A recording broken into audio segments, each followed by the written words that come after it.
Hi friends, ஐ மோகன் from கிஷப் academy. So இந்த video பதிவில் தேசியம் காந்திய காலகட்டத்தோட 3வது பார்ட். இது பார்த்தீங்கன்னா தண்டி யாத்திரையிலேருந்து ஸ்டார்ட் ஆகும். ஆக்சுவலாக தண்டி யாத்திரை பார்த்தீங்கன்னா இந்த உப்பு சத்தியாகிரகம், அதுலேயும் அந்த தண்டி யாத்திரை பார்த்தீங்கன்னா வரலாற்று சிறப்பு மிக்க நிகழ்வு. ஏன் அப்படின்னா, உப்புக்கு வரி போட்டு நம்ம வயிற்றுல அடிச்சிட்டாங்க அப்படிங்கிறத காந்தியடிகள் பார்த்தீங்கன்னா ரொம்ப ஈஸியெல்லாம் எடுத்துக்கல.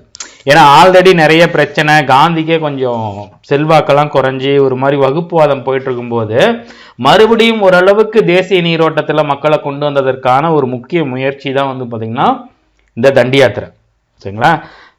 ஸோ உப்பு வரியை ரத்து செய்ய வேண்டும் அப்படிங்கிற ஒரு கோரிக்கை பார்த்தீங்கன்னா ரொம்ப அறிவுபூர்வமான ஒரு முடிவு. இது அவர் காந்தியடிகள் இந்த மாதிரி நான் ஆங்கில அரசோட மறுபடியும் மோத போறேன், இந்த உப்பை அவங்க வரி உதத்திருந்த வச்சு நான் அந்த எதிர்ப்பை ஒரு ஆயுதமா வெள்ளக்காரண்ட வாதாட போகுதுன்னு சொல்லும்போது எல்லாருமே எள்ளி நகையாடினாங்க. ஈவன் காங்கிரஸ்ல இருக்கவங்க கூட. அதாவது அது ரொம்ப கேவலமான ஒரு இதெல்லாம் கொஞ்சம் ரொம்ப ஒரு மட்டம் தட்டுற மாதிரியான கமெண்ட்ஸ் எல்லாம் வந்துச்சு. கோலியாத்தை எதிர்க்க வந்த டேவிட் போல காட்சியளித்தார் காந்தி. இது பார்த்தீங்கன்னா இதெல்லாம் பார்த்தீங்கன்னா இந்த கிறிஸ்டியானிட்டியில் இருக்கிற சில விஷயங்கள், ஹிஸ்ட்ரிஸ். இது நமக்கு என்னங்கிறது தெரியாது, இல்லை ஒருவேளை ஃபாரினோட ஹிஸ்ட்ரிஸாக இருக்கலாம். ஆனால் அவங்க பாஸ் பண்ண கமெண்ட்ஸ் இது. அதே மாதிரி மார்ட்டின் லூதரின் மறுப்பை மதிக்காத பழங்கால போப்பாண்டவர் போன்று காந்தியின் உப்பு சத்தியாகிரகத்தையும், மார்ட்டின் லூதர் கிங் உங்களுக்கு தெரியும், அதாவது அமெரிக்காவில் கருப்பின மக்களுக்காக போராடினவர். ஒரு சில விஷயங்கள் சொல்லும்போது அதை மதிக்காத ஒரு போப்பாண்டவர் மாதிரியும், தேநீர் கிண்ணத்தில் எழுந்த புயல், தேநீர் கிண்ணத்தில் எழுந்த புயல்னா இப்போ நீங்கள் ஒரு டீ வச்சிருக்கீங்கன்னா அந்த ஸ்பூனை விட்டு சுற்றுனீங்கன்னா அந்த டீக்குள்ளே ஒரு இது வரும்ல, அந்த மாதிரி இருக்குது அப்படின்னு சொல்லிட்டு கதுனாங்க. ஏன் இதெல்லாம் நான் இதெல்லாம் ஸ்கூல் புக்கில் இருக்காது, அவுட் சோர்ஸ்லேருந்து கொண்டு வந்திருக்கேன். ஏன் கொண்டு வந்திருக்கேன்னா நிறைய டைம் இதை வச்சு கேள்வி வரும்.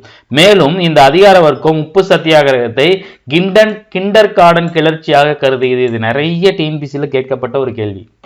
கிண்டர் கார்டன் அப்படின்னா இந்த குழந்தைங்க ஸ்கூல் இருக்கும் இல்லையா, அதாவது பிளே ஸ்கூலு அப்படின்னு நம்ம சொல்கிறோம் இல்லையா, அதை தான் பார்த்தீங்கன்னா கிண்டர் கார்டன், குழந்தைங்களோட அந்த விளையாட்டு ஸ்கூலு. அந்த மாதிரி ஒரு இதாக இவங்க ஒப்புமைப்படுத்தி அந்த கிளர்ச்சி பார்த்தீங்கன்னா கிண்டல் பண்ணாங்க. ஈவன் காங்கிரஸில் இருக்கிறவங்களுக்கே பார்த்தீங்கன்னா இது பார்த்தீங்கன்னா புரியல. அதாவது இவர் ஒரு அறப்பைத்தியக்காரன் அப்படின்னு சொல்லி வெள்ளக்காரங்க கிண்டல் பண்ணாங்க. காங்கிரஸ் தலைவர்கள் பலருக்குமே பார்த்தீங்கன்னா சுதந்திர போராட்டத்துக்கு உப்புக்கு என்னப்பா சம்பந்தம், ஒருவேளை உண்ணாவிரதம், சர்க்கா இது போன்ற இதுவும் காந்திக்கு ஓய்வு நேர விளையாட்டு அப்படிங்கிற மாதிரி மோதிலால் நேரு பார்த்தீங்கன்னா கமெண்ட் பாஸ் பண்ணியிருக்காரு. அவங்களோட இது இந்த உப்புக்கும் சுதந்திர போராட்டத்துக்கு என்னப்பா சம்பந்தம். ஆனால் காந்தியடிகள் இதை வச்சு மறுபடியும் சட்டப்பரப்பு இயக்கத்தை பார்த்தீங்கன்னா உயிரூட்டினார் அப்படிங்கிறதா உண்மை. காந்தியடிகள் அவரோட புகழ்பெற்ற தண்டி யாத்திரையை 1930 மார்ச் 12 78 பேரோட சபர்மதி ஆசிரமத்திலிருந்து தொடங்கியிருக்காரு. ரொம்ப முக்கியம். இதெல்லாம் பயங்கரமாக குழப்புங்க உங்களுக்கு. நீங்கள் எக்ஸாமில் உட்காரும்போது இந்த டேட்டு, இந்த எத்தனை பேர் எத்தனை கிலோமீட்டர் எல்லாம் பயங்கரமாக குழப்பம். சரியா, பார்த்து வச்சுங்க. மார்ச் மாதம் 12 சரியா, 78 பேரோட எங்க சபர்மதி ஆசிரமத்திலிருந்து தண்டி யாத்திரையை தொடங்கியிருக்காரு. முதல்ல தொடங்கும் போது 78 பேரோட தொடங்கியிருக்கோம். ஆனால் யாருமே எதிர்பார்க்காத மாதிரி அவர் போக போக போக போக மக்கள் கூட்டம் நீண்டுக்கிட்டே போகும். கிட்டத்தட்ட அவருக்கு 61 வயசு. அப்போ 26 நாள் நடந்து 241 மைல் 375 கிலோமீட்டர். 10th ஒரு டேட்டா கொடுத்துருப்பாங்க, 12th ஒரு டேட்டா கொடுத்துருப்பாங்க. சரிங்களா? இங்கே 21 மைல் அப்படின்னா அது 375 கிலோமீட்டர். சரி, அக்யூரேட்டான டேட்டாவான்னு தெரில, அதாவது இந்த கால்குலேட்லாம் பண்ணி. ஆனால் இங்கே கொடுத்தது 241 மைல் கொடுக்கலாம், அல்லது 375 கிலோமீட்டர் கொடுக்கலாம். இதை மட்டும் படிச்சிட்டிங்கன்னா இது தெரியாமல் போயிடும். சரியா? ஸோ எத்தனை நாள் நடந்திருக்காரு? 24வது நாள் சாயந்தரம் போய் சேர்ந்துட்டார் தண்டியில். சரிங்களா? அதான் ஏப்ரல் 5 24 நாள் தண்டி கடற்கரை அடைஞ்சு 25வது நாள், அதாவது ஏப்ரல் 6 1930 ஏப்ரல் 6 ஒரு பிடி கை உப்பை அள்ளி உப்புக்கு வரி செலுத்தும் சட்டத்தை தவிடுபொடியாக்கினார். சரிங்களா? அதாவது இது வந்து ஏதோ ஒரு சின்ன இது அப்படிங்கிற மாதிரி நினைச்சிட்டு இருந்தது. அப்புறம் தான் எங்களுக்கு தெரிஞ்சிச்சு காந்தியடிகள் பாதம் பட்ட இடம்லாம் வந்து பார்த்தீங்கன்னா போர்க்களமாக மாறுச்சு. சொல்லியிருக்காங்க அந்த சத்தியாகிரகிகள் செல்லும் போது அவர் பாதம் பட்ட இடம்லாம் போராட்ட பொறி பத்திக்கிச்சு அப்படின்னு ஜவஹர்லால் நேரு கமெண்ட் பண்ணாரு. சரிங்களா? அதுக்கப்புறம் தான் காங்கிரஸ்காரர்களுக்கே தெரிய ஆரம்பிச்சிச்சு இவர் வந்து இது ஒரு பாத யாத்திரையா பிளான் பண்ணல, இது ஒரு போர் முரசு தான் அப்படிங்கிற மாதிரியான தெரிஞ்சிச்சு. இப்பயே நான் சொல்லும் போது எனக்கு லைட்டா கூஸ் பம்பா இருக்கு. நீங்க யோசிச்சு பாருங்க, ஒருத்தர் 78 பேரோட ஆரம்பிச்சு போக போக போக போக கூட்டம் கூடிக்கிட்டே வந்துச்சுன்னா எப்படி இருக்கும்? லட்சம் பல்லாயிரக்கணக்க மக்கள் ஆரம்பிச்சிட்டாங்க, அப்படியே வர ஆரம்பிச்சிட்டாங்க. நீ என்னடா உப்புக்கு வரி போடுறது, நானே உப்பை அள்ளி யூஸ் பண்றேன்டா அப்படிங்கிற மாதிரியான ஒரு இது உலகத்தோட கவனத்தை வந்து பார்த்தீங்கன்னா அந்த பாத யாத்திரை ஈர்த்துச்சு. பத்திரிகைகள் மிகப்பெரிய அளவில் செய்திகள் வெளியிட்டுச்சு. அநியாயமான சட்டங்களுக்கு எதிராகவும் அடக்குமுறை சார்ந்த காலனி ஆதிக்க அரசின் எதிர்ப்பை அடையாளமாக வச்சுதான் இந்த பாத யாத்திரை நடந்துச்சு அப்படிங்கிற மாதிரி பத்திரிகைகள் எழுத ஆரம்பிச்சிச்சு. காந்தியடிகள் என்ன சொல்லியிருந்தாரு?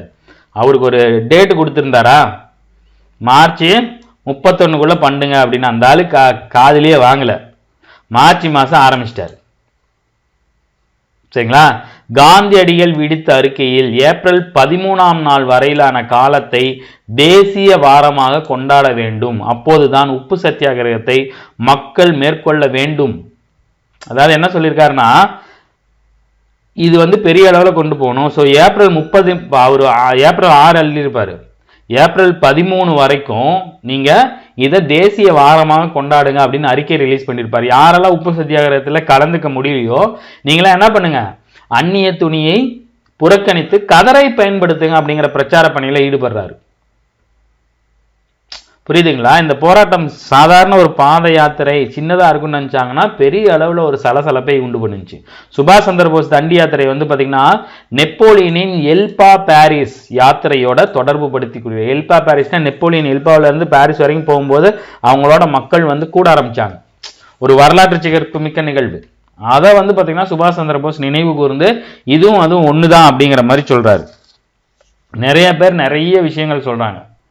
காந்தி மேற்கொண்ட இந்த உப்பு சத்தியாகிரகம் இந்த தண்டி யாத்திரை வந்து பாத்தீங்கன்னா மாபெரும் மக்கள் இயக்கமா கொஞ்சம் கொஞ்சமா மாறுது. உப்பு வரி சட்டத்தை மீறுதல், அரசாங்க பணிகளிலிருந்து வெளியே வருது, கல்விக்கூடங்களை மறுத்தல், மது கடை முன்னாடி மறியல் பண்றது, கதை பிரச்சாரம், வரிகொடாம அப்படியே மறுபடியும் ஒரு ஒத்துழையாமை நோக்கி இயக்கத்தை நோக்கி போகுது. பல பேர் வந்து பாத்தீங்கன்னா உப்பு காய்ச்சியதோடு மட்டும் இல்லாமல் உப்பு வச்சிருந்த ஆங்கிலேய கிடங்குகளை தாக்க ஆரம்பிக்கிறாங்க. பீகார்ல வனச்சட்டங்கள் மீறப்படுகிறது. வங்காளத்திலையும் குஜராத்லையும் வந்து பார்த்தீங்கன்னா வரிகொடாத இயக்கம் இது. மோதிலால் நேருவும் ஜவஹர்லால் நேருமே உப்பு சட்டத்தை மீறாங்க.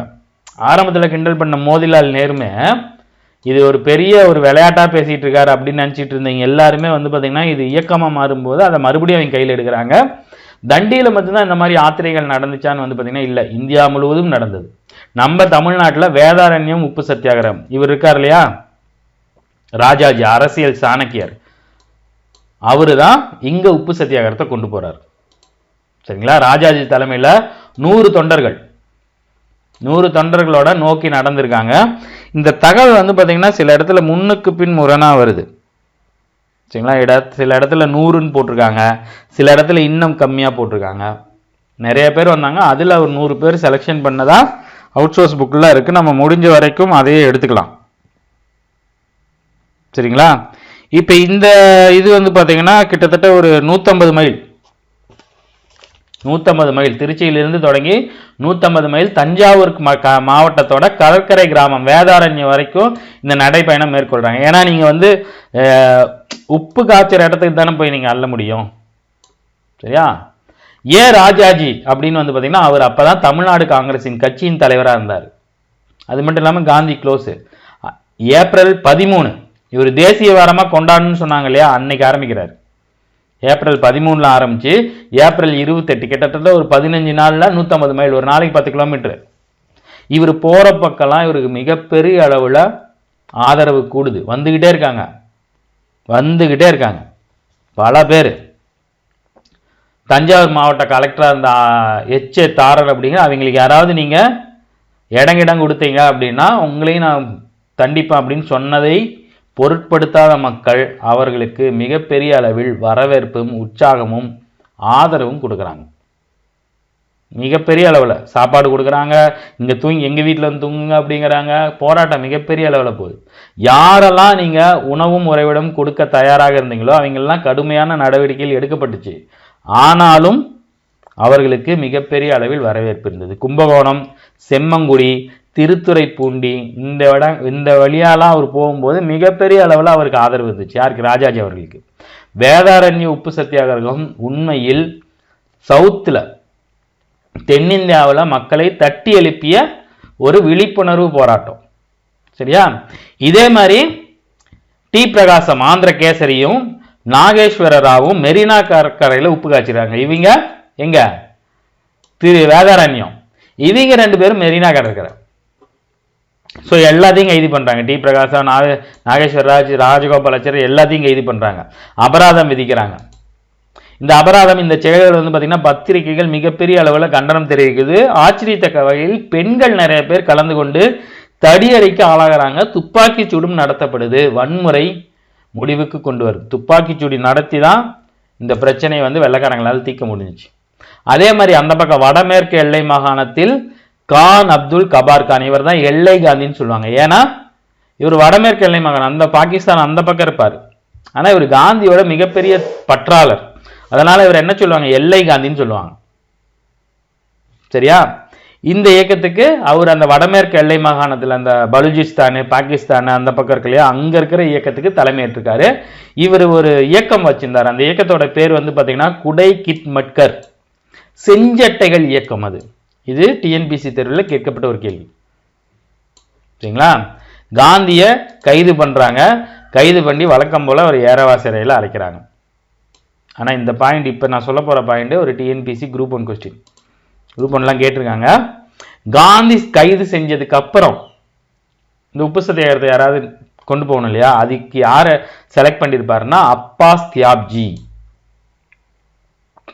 யாரு? அப்பாஸ் தியாப்ஜி. அப்பாஸ் தியாப்ஜிக்கு அப்புறம் சரோஜினி நாயுடு, அப்படி போகும். சரிங்களா? ஸோ காந்தி கைது பண்ணி ஏரவா சிறையில் போட்டதுக்கு அப்புறம் அவருக்கு பின்னாடி இந்த சத்தியாகிரகத்தை கொண்டு போகணும் முடிவு செய்யப்பட்டது அப்பாஸ் தியாப்ஜி. அவரையும் கைது செய்கிறாங்க.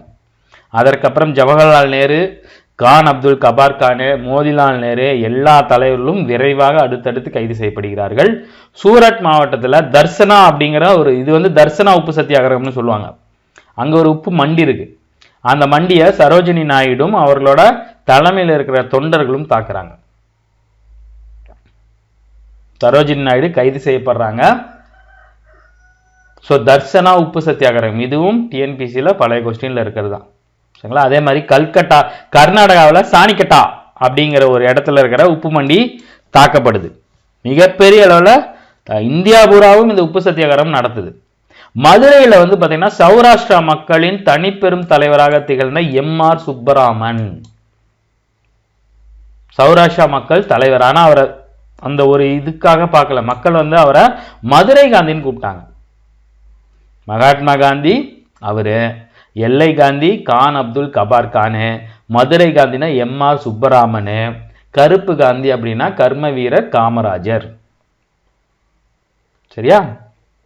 ஸோ இவர் மதுரையில் அந்த உப்பு சத்தியாகிரகம், மதுரையில் கடல்லாம் இல்லை இல்லையா, நீங்கள் தூத்துக்குடி தான் போகணும். அதனால் இவர் என்ன பண்ணுறாரு, அந்த அந்நிய துணி புறக்கணிப்பை வெற்றிகரமாக மதுரையில் நடைபெற்றார். கைது செய்யப்படுறாங்க, நிறைய கைது செய்யப்படுறாங்க. 2000க்கும் மேற்பட்ட நெசவாளர்கள் அந்நிய துணி எரிப்பு, சுதேசி கள்ளுக்கடை மறியல்கள் இந்த மாதிரியான போராட்டத்தில் இது பண்ணாங்க. மதுரையில் இவர் அதை பெரிய அளவில் கொண்டு போகிறார். இந்த புறக்கணிப்பு தமிழ்நாடு முழுவதும் நடைபெற்றது. வேதாரண்யம் மட்டும் இல்லை, மதுரை மட்டும் இல்லை, வடமேற்கு எல்லை மாகாணம் மட்டும் இல்லை, கர்நாடகா மட்டும் இல்லை, சூரத் மட்டும் இல்லை, இங்கே தமிழ்நாட்டில் சென்னை, சேலம், வேலூர், மதுரை, ஆந்திராவில் வந்து பார்த்திங்கன்னா ராஜ மகேந்திரவரம், பெருகாம்பூர், காக்கிநாடா, எல்லூர், கேரளாவில் வந்து பார்த்திங்கன்னா பாலக்காடு, கள்ளிக்கோட்டை, கர்நாடகாவில் மங்களூர், பெல்லாரி, உடுப்பி, இந்தியாபுரம் இந்த உப்பு சத்தியாகிரகம், இந்த தண்டி யாத்திரை மிகப்பெரிய சலசலப்பையும் மறுபடியும் வந்து பார்த்திங்கன்னா மக்களை தேசிய நீரோட்டத்தில் கொண்டு வருது. அந்நிய துணிகள் புறக்கணிப்பு, மதுக்கடை முன்னாடி ஆர்ப்பாட்டம், வரிகொடா இயக்கம், பல்வேறு இது பெண்கள், விவசாயிகள், பழங்குடியினர்கள், மாணவர்கள், குழந்தைகள் நாடு தழுவிய போராட்டத்தில் பங்கேற்றாங்க. இந்தியா சந்தித்த இயக்கங்களையே மிகப்பெரியது இதுதான். வெள்ளக்காரங்களை வந்து கவலை கொள்ள செய்யுது.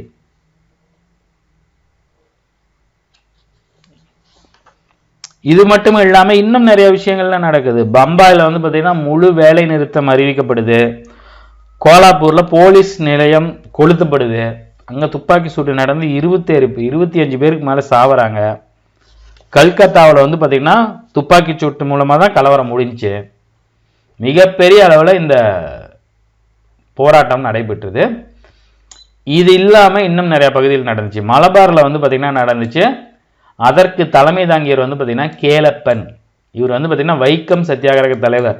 ஆக்சுவலாக வந்து பார்த்தீங்கன்னா வைக்கம் வீரர்னு நம்ம சொல்கிறோம் இல்லையா, யார பெரியார் அவர்களை சொல்கிறோம் இல்லையா, பெரியாருக்கு முன்னாடியே வைக்கத்தில் அந்த போராட்டத்தை கொண்டு போனவர் யாருன்னு வந்து பார்த்தீங்கன்னா கேலப்பன் தான். அவரை தொடர்ந்து இவரே சார்ஜி ஜோசப் அழைப்பின் பேரில் தான் பெரியார் அங்கே போவார். கேலப்பன் தான் அதை கொண்டு போனார். கிட்டத்தட்ட 33 சத்தியாகிரக தொண்டர்களுடன் கோழிக்கோடு பையனூர் வரையாக சத்தியாகிரகம் நடப்பயணம் செய்து மலபார் வடக்கு மலபார் கடற்கரையில் உப்பு சட்டத்தை மீறியவர் யாருன்னு வந்து பார்த்தீங்கன்னா கேலப்பன். இவர் இதெல்லாம் ஸ்கூல் புக்காத அவுட் சோர்ஸ். சரியா?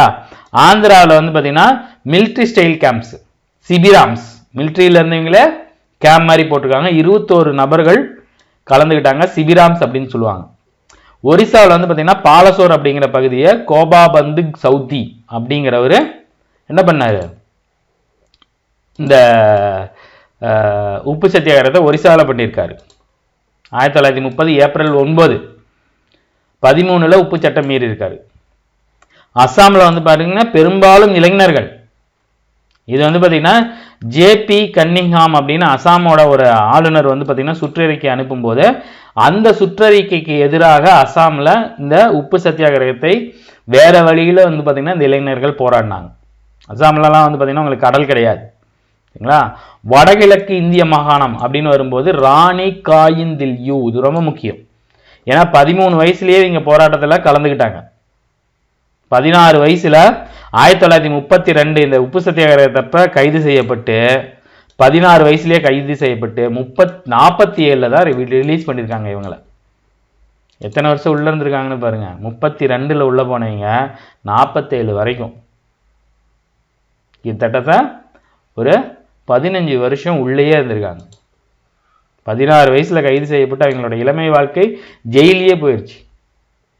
இவரை சிறையிலேயே சந்திச்ச ஜவஹர்லால் நேரு என்ன சொல்லியிருக்காருன்னா, இவரை வந்து ராணி அப்படின்னு சொல்லி பட்டம் கொடுத்துருக்காங்க. அதுலேருந்து தான் இவங்க ராணி காயிந்தில்யூ ஆயிட்டாங்க. நீங்கள் யோசிச்சு பாருங்க, ஒரு சின்ன பொண்ணு 16 வயசுல கைதானம் பண்ண பொண்ணுக்கு அது வெள்ளைக்காரன் நடத்துகிற ஜெயிலில் எந்த மாதிரியான சொல்ல முடியாத கொடுமைகளை அவங்க அனுபவிச்சிருப்பாங்க. 47 தான் ரிலீஸ் பண்ணியிருக்காங்க. மிகப்பெரிய ஒரு சுதந்திரத்துக்கோசரம் போராடினீங்க, கொடுமை இல்லையா? பீகாரில் வந்து பார்த்தீங்கன்னா அம்பிகா காந்த் சின்ஹா, பொதுமக்கள் நிறையா பேர் கலந்துக்கிட்டாங்க. சரிங்களா? இது ரொம்ப முக்கியம். இதெல்லாம் ஸ்கூல் புக்கில் இல்லை, அவுட் சோர்ஸ் புக்கில் இருந்து தான் எடுத்துகிட்டு வந்திருக்கு. 2-3 புக்கில் இருந்து ரெஃபர் பண்ணி அதில் கொஞ்சம் பாயிண்ட்டு, இதில் கொஞ்சம் பாயிண்ட்டு, அதில் கொஞ்சம் பாயிண்ட்டு, அப்படி தான் கொண்டு வந்திருக்கோம். சரியா? இதை தொடர்ந்து 1932 வந்து பார்த்தீங்கன்னா வரிகொடாதை கிளர்ச்சி நடக்குது. கிழக்கு இந்தியாவில் புதிய வகை வரிகொடாதை இயக்கம் தோன்றியது. அங்கே கிராம மக்கள் செலுத்திய வரி வந்து பார்த்தீங்கன்னா சவுக்கிதார் வரி. ஒரு 3-4 வருஷத்துக்கு முன்னாடி மோடி அவர்கள் வந்து பேசும்போது சவுக்கிதார் அப்படின்னு சொல்லியிருப்பாங்க. சவுக்கிதார் அப்படின்னா கிராமங்களில் பணி செய்து கொண்டிருந்த காவலர்கள். சவுக்கிதார் அவங்க வந்து பார்த்தீங்கன்னா ஜமீன்தார்களுக்கு எடுபடியாகவும் அரசின் உளவாளிகளாகவும் இருந்ததா சொல்லப்படுது. அந்த அவங்களுக்கு சம்பளமாக கொடுக்கறதுக்கோசரம் சவுக்கிதார் வரின்னு ஒன்று வாங்கியிருப்பாங்க. அந்த சவுக்கிதார் பணியவே நீங்கள் கேன்சல் பண்ணுங்க அப்படின்னு பீகாரில் கிளர்ச்சி தொடங்கியிருக்கும். குஜராத்தில் ஐக்கிய மாகாணங்களில் வரிகொடாத கிளர்ச்சி இருக்கும். 1928 வல்லபாய் பட்டேல் பர்தோலியில் வரிகொடா இயக்கத்தை வெற்றிகரமாக நடத்தியிருப்பார். அது பின்னாடி சட்டமறுப்பு இயக்கத்தோட சேர்ந்து போயிருக்கும். இது வந்து நிறைய தேர்வுகளில் கேட்கப்பட்ட ஒரு கேள்வி. பர்தோலியில் பர்தோலி சத்தியாகிரகத்தை மேற்கொண்டவர் யாருன்னு வந்து பார்த்தீங்கன்னா வல்லபாய் பட்டேல். சரிங்களா? அது ரொம்ப ஒரு முக்கியமான ஒரு சத்தியாகிரகம், பர்தோலி சத்தியாகிரகம். சரியா? இந்த சத்தியாகிரகம், இந்த உப்பு சத்தியாகிரகம் அகமதாபாத், கேதா, புரோச்சி, சூரத் எல்லா இடங்கள்லையும் வரிகொடாத கிளர்ச்சி கேந்திரங்களாக மாறி இருக்கு. சென்னையில் வந்து பார்த்தீங்கன்னா கோதாவரி, ராஜதானி, கிருஷ்ணூர், குண்டூர், நெல்லூர் வரிகொடா கிளர்ச்சி நடந்திருக்கு. சரியா? வரிகொடாத கிளர்ச்சி வந்து பார்த்தீங்கன்னா சட்டமறுப்பு இயக்கத்தோட சம்மந்தப்பட்டது. அதற்கு முன்னாடியும் அது நடந்திருக்கு. இதெல்லாம் தனியான ஒரு பாயிண்ட். இங்கெல்லாம் வரிகொடாத கிளர்ச்சி நடந்திருக்கு. சரிங்களா? உப்பு சத்தியாகிரகம் எல்லா இடத்துலையும் ஒரே மாதிரி நடக்கல. சரிங்களா? அதாவது முஸ்லீம்கள் நிறைய பேர் வந்து பார்த்தீங்கன்னா இதுல இருந்து கொஞ்சம் ஒதுங்கி இருந்தாங்க. உப்பு மண்டி தாக்குதலுக்கு பயந்து, ஏன்னா உப்பு மண்டி தாக்குதல் அப்போ துப்பாக்கி சூடு நடத்தப்படுது, நிறைய பேர் இறக்குறாங்க. சரியா? தமிழ்நாட்டுக்கு வந்து பார்த்தீங்கன்னா இந்த வரிகொடாத இயக்கத்திற்கான ஆதரவு இல்லாமல் போனது ஒரு அதிர்ச்சி தான். எப்படி அப்படிங்கிறது தெரியல. இதை தொடர்ந்து அடுத்து நகரக்கூடிய நிகழ்வு தான் வந்து பார்த்தீங்கன்னா வட்டமேசை மாநாடு. ஸோ 1930 இந்த காந்தியடிகளோட தண்டி யாத்திரையும் வேதாரண்யம் மற்றதெல்லாம் மிகப்பெரிய அளவில் போகும்போது நவம்பர் மாதம் வந்து பார்த்தீங்கன்னா 1930 லண்டனில் முதலாவது வட்டமேசை மாநாடு நடக்குது.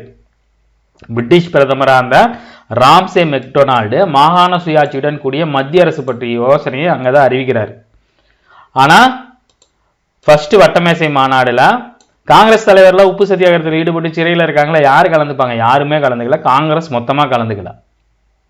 ஸோ முதலாவது வட்டமேசை மாநாடு லண்டன்ல நவம்பர் 12 ஜனவரி 1931 வரைக்கும் நடக்குது. கிட்டத்தட்ட ஒரு 1.5 மாசத்துக்கு மேல நடக்குது. ஒரே டெய்லியும் போட மாட்டாங்க, விட்டு போடுவாங்க. ஆனா யாருமே கலந்துக்கல. யாரு? காங்கிரஸ்ல இருந்து யாரும் கலந்துக்கல. ஆனா பல்வேறு கட்சிகள் கலந்துக்கிச்சு. கிட்டத்தட்ட 89 பிரதிநிதிகள் வந்து பாத்தீங்கன்னா கலந்துருக்காங்க இந்தியாவில இருந்து.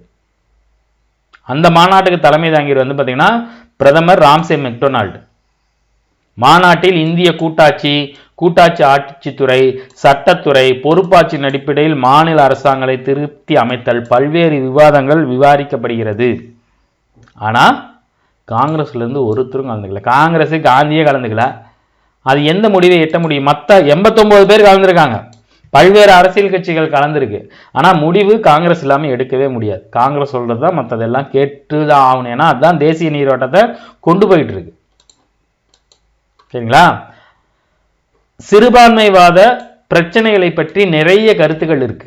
இந்த பிரச்சனை குறித்து எந்த ஒரு முடிவுமே எட்டப்படல. முதலாவது வட்டமேசை மாநாடுல நிறைய கட்சி கலந்துச்சுன்னு சொன்ன இல்லையா? தாழ்த்தப்பட்ட வகுப்பினர் சம்பந்தமாக PR அம்பேத்கர், R சீனிவாசன், இரட்டைமலை சீனிவாசன், இவங்களாம் அதான் R சீனிவாசன் இரட்டைமலை சீனிவாசன். சரிங்களா? இவங்கெல்லாம் கலந்துக்கிறாங்க. Hindu மகாசபையிலிருந்து MP Jayakar, PS Munshi Hindu மகாசபையும் கலந்துக்குது. தொழிலாளர் கட்சியிலிருந்து தேஜ் பகதூர் சாப்ரு, CY சிந்தாமணி, NM ஜோஷி எல்லாம் கலந்துக்கிட்டாங்க.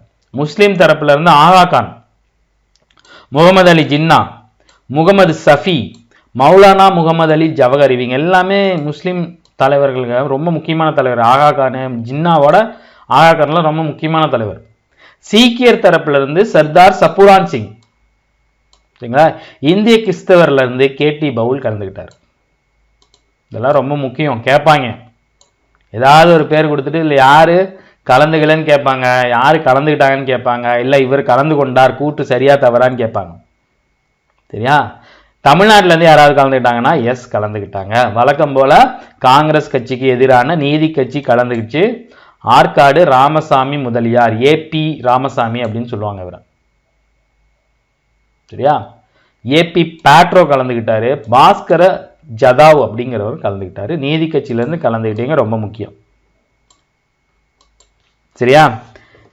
அதாவது காங்கிரஸோட கருத்து அறியாம இவங்களால எந்த ஒரு முடிவும் இது பண்ண முடியாது. அப்ப அது என்ன பண்ணும்? காங்கிரஸ் வட்டமேசை மாநாடுல கலந்துக்கணும். ஸோ காங்கிரஸ் என்ன பண்ணுது அப்படின்னா, வட்டமேசை மாநாடு அப்படிங்கிறது தலைவர்களை கலந்து ஆலோசிப்பது, இது ஒரு கண் துடைப்பு முயற்சின்னு காங்கிரஸ் ஏத்துக்கல. பல்வேறு விளக்கம் கொடுத்தோம், விளக்கம் தெளிவாக இல்லை அப்படின்னு சொன்னதுக்கு அப்புறம் தான் இர்வின் என்ன பண்றாரு அப்படின்னா, காங்கிரஸ் தலைவர்களும் செயற்குழு உறுப்பினர்களும் விடுதலை செய்யப்படுறாங்க. இந்த சட்டமறுப்பு இயக்கத்துல கைது செய்யப்பட்டவர்கள் மற்ற அரசியல் கைதிகள் எல்லாமே ஒட்டுகா ரிலீஸ் பண்றாரு இர்வின். அதுக்கப்புறம் தான் காந்தியும் மற்ற தலைவர்களும் ரிலீஸ் ஆகுறாங்க. சரியா? இப்ப இதுல கலந்துக்கிட்டாங்க இல்லையா, தேஜ் பகதூர் சாப்ரு, ஜெய்கரு, இவங்கெல்லாம் என்ன பண்றாங்க அப்படின்னா, சீனிவாச சாஸ்திரி எல்லாம் என்ன பண்றாங்கன்னா ஒரு சமரச முயற்சி மேற்கொண்டு காந்தியும் அப்ப இந்திய வைஸ்ராய் அந்த இர்வினையும் சம்மதிக்க வச்சு ஒரு மீட்டிங்க்கு அனௌன்ஸ் பண்றாங்க. அந்த மீட்டிங்க்கு இறுதியில் ஒரு உடன்பாடு ஏற்படுகிறது. அதுதான் காந்தி இர்வின் ஒப்பந்தம் அல்லது டெல்லி ஒப்பந்தம் 1931 அப்படின்னு சொல்லுவாங்க. இங்க பாருங்க, 2 பேரும் கலந்துக்கிட்டாங்க பாருங்க. காந்தியடிகள் பாரு, வெள்ளக்காரன் முன்னாடி எவ்வளவு ஸ்டைலா உட்காந்து தலைவர் டீ சாப்பிட்டுட்டு இருக்காரு பாருங்க, கால் மேல கால் போட்டு. நீ என்ன எங்க நேரில் உட்காந்து கால் மேல கால் போடுறது, நானும் போடுவேன்னா அவர் உட்காந்துருக்காரு பாருங்க, எவ்வளவு ஸ்டைலா ஆளுமையா உட்காந்துருக்காரு பாருங்க. சோ காந்தி இர்வின் ஒப்பந்தத்திற்கு பேச்சுவார்த்தை தொடங்கி மார்ச் 5ஆம் தேதி ஒரு ஒப்பந்தம் எட்டப்படுகிறது. சரியா? இந்த ஒப்பந்தத்துல நிறைய விதிகள் சொல்றாங்க. அதுல ரொம்ப முக்கியமான விதிகள் என்னன்னா, வன்முறையில் ஈடுபடாத சட்டமறுப்பு இயக்கத்தில் கலந்து கொண்டு கைது செய்யப்பட்டவர்களுக்கு அனைவரையும் நீங்க ரிலீஸ் பண்ணணும். அதே மாதிரி அபராத தொகை வசூலிக்க கூடாது. சரியா? கைப்பற்றப்பட்ட நிலங்கள் திரும்ப தரணும். பதவி விலகிய அரசு ஊழியர்களுக்கு நீக்கு போக நடந்துக்கிட்டு அவங்களுக்கு மறுபடியும் நீங்க பதவி கொடுக்கணும். சரியா? அதே மாதிரி கடலோர கிராம மக்கள் அவங்களோட சுய பயன்பாட்டுக்காக உப்பை காய்ச்ச நீங்க ஒத்துக்கணும். வன்முறை இல்லாமல் ஆர்ப்பாட்டங்கள் செய்யறதுக்கு நீங்க ஒப்புதல் கொடுத்தாகணும். அதே மாதிரி கள்ளுக்கடை மறியல் அமைதியாக நடைபெறணும். சுதேசி தொழிற்சாலைகளை ஊக்குவிக்க நாங்க மேற்கொண்ட இதை பாத்தீங்கன்னா நீங்க ஒத்துக்கணும். சரி, உங்களுக்கோசரம் அந்நிய துணைகள் புறக்கணிப்பு நாங்க கைவிடுறோம். சரியா? அதே மாதிரி பிரிட்டிஷ் அரசாங்கத்தால பதவியிலிருந்து நீக்கப்பட்டவர்கள் சேர்த்துக்கணும். ஆல்ரெடி சொல்லிட்டேன். நகரும் சொத்துக்களும் பிற நகராட்சி சொத்துக்களும் திருப்பி நீங்க கொடுக்கணும். சரியா? அதே மாதிரி மேற்கொண்ட ஒப்பந்தங்களை காங்கிரஸ் கடைபிடிக்க தவறினால் நீங்க காங்கிரஸ்காரர்களை தான் தண்டிக்கணும். பொதுமக்களை நீங்க ஒன்றும் செய்யக்கூடாது. இந்த மாதிரி நிறைய விதிகள் இது பண்ணிக்கிட்டாங்க. அவங்க நிறைய ஒத்துக்கிட்டாங்க. அவங்க ஒத்துக்காதது ஒண்ணு என்னன்னு பாத்தீங்கன்னா, இப்ப பகத்சிங்கம் அவர்களோட தோழர்களும் பாத்தீங்கன்னா மரண தண்டனை கொடுத்திருப்பாங்க. லாகூர் சதி வழக்குல சாண்டர்சனை கொன்றுவாங்க. சரியா? ஆல்ரெடி நம்ம பார்த்தோம் இல்லையா, இந்த சைமனை திரும்பி போராட்டத்துல லாலா லஜபதி ராய பாத்தீங்கன்னா தடியால அடிச்சு கொன்றுப்பார் ஒரு ஆளு. அவர் அடிச்ச உடனே ஒரு மாசத்துலயே லாலா லஜபதி ராய் செத்து போயிடுவார். பகத்சிங் லாலா லஜபதி ராய் ரொம்ப க்ளோஸுங்க. அவரோட பட்டையில வளர்ந்தவர் தான், அவரோட சொந்தக்காரர் மாதிரி அவரு. சரியா? ஸோ அதுக்கு பழிதீக்கும் விதமாக சாண்டர்சனை கொல்ல முயற்சியில் இன்னொரு ஆள் செத்து போயிடுவார். ஸோ அவங்களை மரண தண்டனை பகத்சிங், ராஜகுரு, சுகதேவ் அவங்களோட சேர்ந்த எல்லாரையும் அவங்க உள்ள வச்சிருக்கும் போது அதை காந்தியடிகள் கண்டிச்சாலும் ரிலீஸ் பண்ண சொல்லுவாங்க. மரண தண்டனை வித்ரா பண்ண சொல்லுவாங்க. ஆனால் அதுக்கு ஒத்துக்க மாட்டாங்க. அவங்கள தூக்குல போட்டுருவாங்க. சரியா? சோ சட்டமறுப்பு இயக்கத்தை ரத்து செய்துவிட்டு 2வது வட்டமேசை மாநாட்டில் காந்தியடிகள் கலந்துக்க ஒப்புக்கிட்டாரு. சரியா? ஆனா இவர் இதெல்லாம் ஒத்துக்கல இல்லையா. இந்த மரண தண்டனை குறைக்க மாட்டேன்னு சொன்னதை காந்தி ஒத்துக்கிட்டதுனால அவர் மேலேயும் கமெண்ட்ஸ் வந்திருக்கும். சரியா? இந்த சமரச முயற்சியில் காந்தி அதிகமாகவே விட்டு கொடுத்துட்டாரு அப்படின்னு சொல்லி ஜேபி கிருபாலினி சொல்லியிருப்பாங்க. காங்கிரசார் தங்கள் மனதிற்குள் இந்த ஒப்பந்தத்தை எப்போதும் ஏற்றுக்கொள்ளவில்லை அப்படின்னு சிவை சிந்தாமணி சொல்லியிருப்பாங்க. சிவை சிந்தாமணி யார்? இங்க பாருங்க, தொழிலாளர் கட்சியை சேர்ந்த சிவை சிந்தாமணி. காங்கிரஸ் அவங்க எல்லாத்தையும் ஒத்துக்க வச்சிருக்கணும், நீங்க பகத்சிங்க அவங்க தோழர்களை ரிலீஸ் செய்யறதுக்கு பண்ணிருக்கணும் அப்படின்னு சொல்லியிருப்பாங்க. சில ஒப்பந்தங்கள் இது பண்ணனால காந்தி ஒத்துக்கிட்டு 2வது வட்டமேசை மாநாட்டில் கலந்துப்பாரு. 2வது வட்டமேசை மாநாடு 1931 செப்டம்பர் 7 தொடங்கி டிசம்பர் 1 வரைக்கும் நடைபெற்றிருக்கும். இந்த மாநாடு துவங்கி 5 நாளுக்கு அப்புறம் காங்கிரசின் ஒரே ஒரு பிரதிநிதியாக காந்தியடிகள் செப்டம்பர் 12 கலந்துப்பார். இங்க பாருங்க, காந்தியடிகள் உட்கார்ந்துருக்காரு பாருங்க. இது 2வது வட்டமேசை மாநாடோட ரியல் பிக்சர். இல்லை, ஒரே ஒருத்தர் மட்டும் காந்தி உட்காந்துருக்காரு பாருங்க. ஆனா காந்தி மட்டும்தான் கலந்துக்கிட்டாரான்னு பாத்தீங்கன்னா இல்ல, நிறைய பேர் கலந்துக்கிட்டாங்க. முகமது இக்பால் கலந்துக்கிட்டாரு, மதன் மோகன் மாளவியா கலந்துக்கிட்டாரு, அலி இமாம் கலந்துக்கிட்டாரு, சரோஜினி நாயுடு கலந்துக்கிட்டாருங்க, ஜிடி பிர்லா கலந்துக்கிட்டாங்க. இந்த மாதிரி 2வது வட்டமேசை மாநாடுல நிறைய பேர் கலந்துக்கிட்டாங்க. அதில் ரொம்ப முக்கியமானவங்க யாராரு? மகாத்மா காந்தி, முகமது இக்பாலு, மதன் மோகன் மாளவியா, சரோஜினி நாயுடு. சரியா? ஸோ கிட்டத்தட்ட மொத்தம் 167 பிரதிநிதிகள் இந்த மாநாட்டில் கலந்துக்கிட்டாங்க. இந்தியாவை சுயாட்சி வழங்குவதற்கு முன்பு அவங்க இப்பதான் ஒரு பிரச்சனை பண்றாங்க. உங்களுக்கு நான் சுயாட்சி கொடுக்கறதெல்லாம் பிரச்சனை இல்லை, ஆனா சிறுபான்மையினரோட வகுப்புவாத பிரச்சனை தீர்க்கப்பட வேண்டும் அப்படின்னு பிரிட்டிஷ் அரசாங்கத்தில் சார்பில் வலியுறுத்தப்படுது. அவங்களுக்கு என்ன சிறுபான்மையின் மேல என்ன அக்கறையா? அதெல்லாம் கிடையாது. சுயராஜ்யம் கொடுக்குன்னா நீங்க ஒழுங்கா இருங்கப்பா அப்படிங்கிற மாதிரி நம்மளை குத்தம் சொல்றது. ஜாதி பிரச்சனை இருக்குது, மத பிரச்சனை இருக்குது, வகுப்புவாதம் இருக்குது, அதை முதல்ல நீங்க கிளியர் பண்ணுங்க, அப்ப உங்களுக்கு சுயராஜ்யம் கொடுக்குறேன்னு சொல்லி பேக் அடிக்கிறாங்க. ஆனா காந்தி என்ன சொல்றாரு? முதல்ல நீங்க இந்தியா விட்டு வெளியே போங்கப்பா. பிரிட்டிஷார் இந்தியாவை விட்டு வெளியேறாத வரை வகுப்புவாத பிரச்சனை தீராதுன்னு காந்தி வாரு. நீங்க முதல்ல வெளியே போங்க, எங்க நாட்டு பிரச்சனையை நாங்க பாத்துக்கிறோம். எங்க வகுப்புவாதமோ இங்க ஜாதி சண்டையோ மதச்சண்டையோ அதை நாங்க பிரச்சனையை தீர்த்துக்கிறோம். நீங்க வெளியே போகாத வரைக்கும் இந்த பிரச்சனைகளுக்கு தீரவே தீராதுன்னு சொல்றாங்க. ஆனா அம்பேத்கரும் ஜின்னாவும் தனி தொகுதி திட்டத்தை ஆதரிக்கிறாங்க. இல்ல அவர் சொல்றதுல என்ன இருக்கு? எங்க வகுப்புவாத பிரச்சனை இருக்குல்ல அப்படின்னு சொல்லி அம்பேத்கரும், மத பிரச்சனை இருக்குல்ல ஜின்னாவும், ஸோ அவங்க சொல்ற மாதிரி நாம தனி தொகுதி பண்ணலாம் அப்படின்னு சொல்லியிருக்கு. ஆனா இந்திய தலைவர்களுக்கிடையே கருத்து வேறுபாடு இருக்கு. காந்தி ஒத்துக்கல, அம்பேத்கரும் ஜின்னாவும் ஒத்துக்கிறாங்க. சிறுபான்மையினருக்கு அளிக்கப்பட வேண்டிய பாதுகாப்பு பற்றி பிரிட்டிஷ் அரசாங்கம் தான் முடிவு செய்யும் சொல்லியிருப்பாங்க. இதை ஒத்துக்கல. நீங்க வெளியே போங்கடா, எங்க பிரச்சனையை நாங்க பார்த்துக்கிறோன்னு சொன்னது ஒத்துக்கல. இதன் விளைவாக எந்த தீர்வுமே ஏன்னா முடிவுக்கு வரல. இப்ப இர்வினுக்கு அப்புறம் பாத்தீங்கன்னா வெலிங்டன் அப்படிங்கிற வைஸ்ராய் பார்த்தீங்கன்னா வராரு. அவரு இந்த காந்தி இர்வின் ஒப்பந்தத்தை உதாசனப்படுத்திட்டு மறுபடியும் இந்த அவர் இதெல்லாம் பண்ணக்கூடாதுன்னு செஞ்ச விஷயத்தை அவர் சொல்றாரு. ஸோ அப்ப இரண்டாவது அட்டமேசை மாநாடு எந்த முடிவுமின்றி முடிவடையுது. எந்த முடிவுமே எட்டப்படல. ஏன்னா சிறுபான்மையினருக்கு தனி தொகுதிகள் அப்படிங்கிற வழங்குவதை காந்தியடிகள் ஏத்துக்கல. அதுக்கு பின்னாடி நிறைய காரணங்கள் இருக்கு. சரியா? அதாவது அவங்க சொன்ன வகுப்புவாதவாதி வரி வேற, காந்தி எடுத்துக்கிட்டு அவரு சொன்னது வேற. சரியா? ஸோ இந்தியா திரும்பி எந்த ஒரு இதுவும் இல்லாம வெறுங்கையோட இந்தியா திரும்புறாரு. எந்த ஒரு முற்றுப்பு இல்லாம வெறுங்கையோட திரும்புறாரு. இந்தியா திரும்பிய காந்தியடிகள் சட்ட மறுப்பு இயக்கத்துக்கு மறுபடியும் புத்துயிரிட்டினார். ஆனால் இந்த தடவை பார்த்தீங்கன்னா அது அரசு தயாராக இருக்குது. இவர் இந்த ஆள் போய் வெளியே இந்தியாவில் போய் காலை வச்சோன்னா பிரச்சனையை ஆரம்பிச்சிடுவாருன்னு எங்களுக்கு தெரியும். ஸோ அடக்கிறதுக்கு ரெடியாக இருக்கு. இரண்டாவது அட்டமேசை மாநாட்டில் காந்தியடிகள் கலந்து கொண்ட போதும் அவரோட எந்த கோரிக்கைகளையும் அரசு ஏற்றுக்கல. இப்போதான் வைஸ்ராய் மாறி போயிட்டார்ல, வெறும் கையோட வந்ததை கொடுத்து சட்ட மறுப்பு இயக்கத்தை தொடங்குறாரு. சரிங்களா? ஆல்ரெடி அங்கே பொருளாதார ஒரு வீழ்ச்சி இருக்கு, பொருளாதார நிலைமை மோசமாகிட்டு போகுது. இது தொடங்கிறதுக்கு முன்னாடியே விவசாயிகள் தொழிலாளர் போராட்டங்கள் ஆங்காங்கே நடைபெறுகின்றன. இந்த ஐட்டம் தொழிலாளர்களும் விவசாயிகளும் போராட்டங்களும் இடதுசாரிகள் கம்யூனிஸ்ட் முன்னின்று நடத்துறாங்க. சரிங்களா? இந்த இயக்கத்தை அடைக்க நினைத்து கம்யூனிஸ்டான நேரு, கான் அப்துல் கபார் கான் இவங்களெல்லாம் கைது செய்து படைத்துறை சட்டம் அமுல்படுத்தப்பட்டு 1932 ஜனவரி 4 காந்தியையும் கைது பண்றாங்க. சுமார் 1,00,000 ஆர்ப்பாட்டக்காரர்களை கைது செய்யப்பட்டு தேசியவாதம் தொடர்பான பிரசுரங்கள் அனைத்தும் சட்டத்துக்கு புறம்பானவைன்னு அறிவிக்கை பண்ணி பறிமுதல் செய்யப்படுது. இந்த நேரத்துல தான் வெள்ளைக்காரங்க அவங்களோட பிரித்தாளும் சூழ்ச்சி கொண்டு வராங்க, வகுப்பு வாரி தீர்வு அப்படிங்கிறத கொண்டு வராங்க.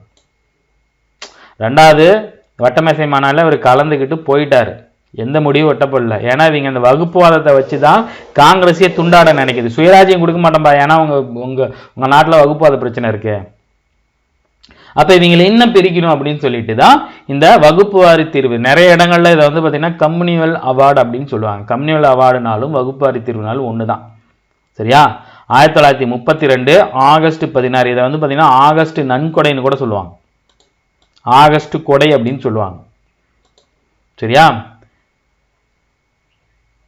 இந்த இரண்டாவது வட்டமேசை மாநாடுல எந்த முடிவும் எட்டப்படலினாலும் இந்த பிரதமர், பிரிட்டிஷ் பிரதமர் ராம்சே மெக்டொனால்டு தனிச்சையா தான் இந்த தீர்வை வழங்கியிருப்பார். அந்த தீர்வு என்னன்னா, தாழ்த்தப்பட்டோருக்கு தனி தொகுதிகள் ஒதுக்கப்படும், முஸ்லிம்கள், இந்தியாவில் ஐரோப்பியர்கள், சீக்கியர் ஆகியோருக்கும் தனி தொகுதிகள் ஒதுக்கப்படும், ஆங்கிலோ இந்தியர்களும் தனி தொகுதி வகுப்பு வாரியாக வாக்களிப்பார்கள், தனி தொகுதிகள் இடம்பெறாத பிற தகுதியுடைய வாக்காளர்கள் பொது தொகுதியில் வாக்களிப்பார்கள். இதைத் தொடர்ந்து வர்த்தகம், தொழில், தோட்டத்தொகை தொழில் ஆகியவர்களுக்கு சிறப்பு கவனம் அளிக்கப்படும். பம்பாயில் பல வகை உறுப்பினர்கள் தொகுதி சிலவற்றில் மராத்தியருக்கென, மகாராஷ்டிரா தானே அது, மராத்தியருக்கென 7 இடங்கள் ஒதுக்கப்படும். ஆக்சுவலா இதை நம்ம மேலோட்டமா பார்க்கும்போது, ஏப்பா தாழ்த்தப்பட்டவருக்கு தனி தொகுதி வழங்குறது நல்லது தானே அப்படிங்கிற மாதிரி தான் இருக்கும். அவங்க கொடுத்தது இப்போ இருக்கிற மெத்தட் இல்லை. இப்போ வந்து பார்த்தீங்கன்னா இப்போ நம்ம 234 தொகுதிகளில் தனி தொகுதிகள்னு இருக்கு. அந்த தனி தொகுதிகளில் வந்து பார்த்தீங்கன்னா இவங்க இருப்பாங்க, அதாவது பிற்படுத்தப்பட்டோர், மிகவும் பிற்படுத்தப்பட்டோர், தாழ்த்தப்பட்டோர்னு இருப்பாங்க. அந்த தனி தொகுதிகளில் வந்து பார்த்தீங்கன்னா அந்த அந்தந்த அதாவது கேஸ்ட் ரீதியாக தொகுதி ஒதுக்குறது. ஆனால் அதில் எல்லாருமே ஓட்டு போடுவாங்க இல்லையா? இப்போ தனி தொகுதிகளில் ஒரு ஒரு கேஸ்ட் சம்மந்தமாக ஒரு தாழ்த்தப்பட்டவர் நிற்கிறாரு அப்படின்னா அவருக்கு எல்லாரும் தான் ஓட்டு போடுவாங்க. எல்லா காஸ்ட்டை சேர்ந்தவங்க தான் ஓட்டு போடுவாங்க. அவங்கள ஓட்டு போட்டு ஒரு ஆளை தேர்ந்தெடுப்பாங்க. ஆனால் இவங்க கொண்டு வந்த தனி தொகுதி என்னன்னா, தனி தொகுதிகளில் இந்த தாழ்த்தப்பட்டோர் தொகுதியில் தாழ்த்தப்பட்டோர் நிற்பாங்க. ஆனால் அவங்களுக்கு ஓட்டு போடுறவங்க தாழ்த்தப்பட்டோர் மட்டும்தான் ஓட்டு போடணும், மற்றவங்களுக்கு ஓட்டு உரிமை கிடையாது. இதுதான் அவங்க கொண்டு வந்த பிளான். இது ஒத்துக்கல. காந்தியடிகள் ஏன் ஒத்துக்கல அப்படின்னா, இந்துக்களிடமிருந்து தாழ்த்தப்பட்ட மக்கள் நிரந்தரமாக பிரிக்கப்படுவார்கள்.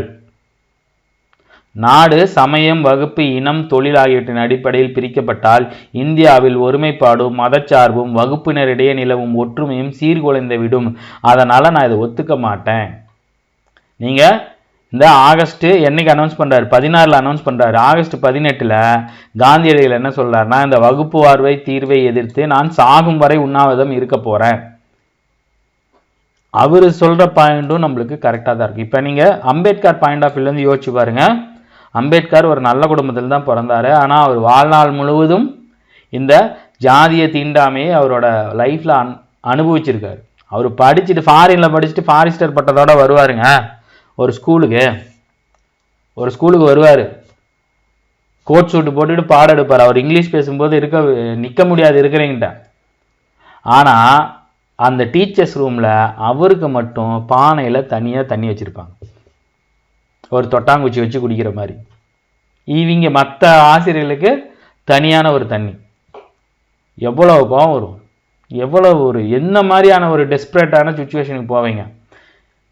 அம்பேத்கர் நிலைமையிலேருந்து யோசிக்கும் போது அவர் எடுத்த முடிவுகள், ஏன்னா அவரோட மக்களுக்காக நின்னாரு, கரெக்டு தான். காந்தியடிகள் வந்து பார்த்தீங்கன்னா சுதந்திரங்களுக்கு நேரத்தில் 22 பேரை கொன்னது, சத்தியாகிரக சௌரி சௌரால 22 பேரை கொன்னது வந்து பார்த்தீங்கன்னா என்னோட சத்தியாகிரக கொள்கைக்கு எதிராக அப்படின்னு சொல்லிட்டு அந்த ஒத்துழையாமை திட்டத்தையே வந்து வித்ரா பண்றாரு. ஸோ அந்த மாதிரி இருக்கிற ஒரு மனுஷன் இந்த வகுப்பாரி தீர்வை எப்படி ஒத்துப்பார்? இதுக்கு தான் அவர் மேல வந்து பார்த்தீங்கன்னா இவர் வந்து தாழ்த்தப்பட்டவருக்கு எதிரானவர் அப்படிங்கிற பிம்பம் கட்டமைக்கப்படும். ஆரம்பத்துல இருந்தே காந்தியடிகள், நேரு அவர்கள், சந்திரபோஸ் அவர்கள், நேதாஜிக்கு எல்லாத்துக்குமே வந்து பார்த்தீங்கன்னா காந்திக்கும் அவருக்கும் நிறைய இடங்கள்ல ஒத்து போகாது. ஆனாலும் ஒன்னாதான் இருப்பாங்க. இவர் உண்ணாவிரதம் இருக்கார் இல்லையா? உண்ணாவிரதம் இருந்த உடனே அம்பேத்கரை, மற்ற ஜின்னாவை, அம்பேத்கரை தான் முழுசா அவங்க வந்து பார்த்தீங்கன்னா என்ன பண்றாரு, சமாதானப்படுத்த முயற்சியில் இறங்குறாரு. ஒடுக்கப்பட்ட மக்களின் தலைவராகிய அம்பேத்கர் அவரோட கருத்துப்படி தனித்தொகுதிகள் ஒடுக்கப்பட்ட மக்களுக்கு அரசியல் பிரதிநிதித்துவம் மற்றும் அதிகாரத்தை வழங்கும் அப்படின்னு வாதிக்கிறார். ஆனா காந்தியடிகள் என்ன சொல்றாரு, ஏப்பா வகுப்பாரி பிரதிநிதித்துவம் நாம் பண்ணிக்கலாம், ஆனா இவனுங்க சொல்ற மாதிரி வேணாம் அப்படிங்கிறார். ஆனா இவர் என்ன பண்றாரு, அவர் ஆகஸ்ட் 18 சொன்னார் இல்லையா நான் உண்ணாவிரதம் இருப்பேன்னு, அதை 1932 செப்டம்பர் 20 காந்தியடிகள் தனித்தொகுதிகள் ஒதுக்கீட்டுக்கு எதிராக சாகும் வரை உண்ணாவிரத போராட்டத்தை ஏரவாடா சிறையில் தொடங்குறார்.